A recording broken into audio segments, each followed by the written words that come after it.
Welcome to the Oral History Curriculum and Resource Pack of the Past Times project. Module 4 is the final module of this curriculum.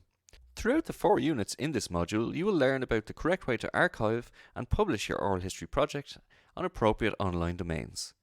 This module will also guide you through preparing your oral history project for distribution and some tips for safeguarding your oral history project once it is in the public domain.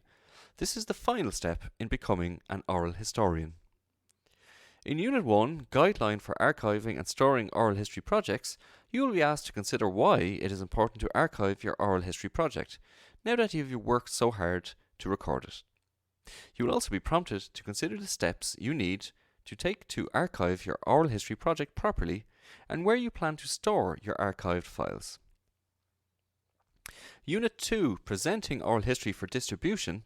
Here you'll be guided through the paperwork you need to have on file before your oral history project is ready to be shared with the world. These include participation and recording agreements, which will be signed by your narrator before the interview commences, as well as deposit agreements and other forms. A final step in preparing your oral history project for distribution is to critically evaluate the success of your project, for instance, where your original objectives met. You will find out how to complete these steps in this unit.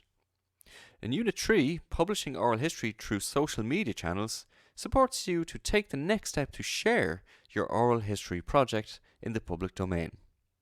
This unit will guide you through setting up a community page on Facebook and distributing your project through YouTube and SoundCloud so that it can reach your intended audience.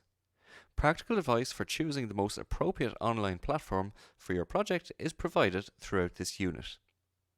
And finally, in Unit 4, Safeguarding Oral History Projects in the Public Domain, you will complete the final steps required to preserve the integrity of your oral history project and to protect your work once it is published online.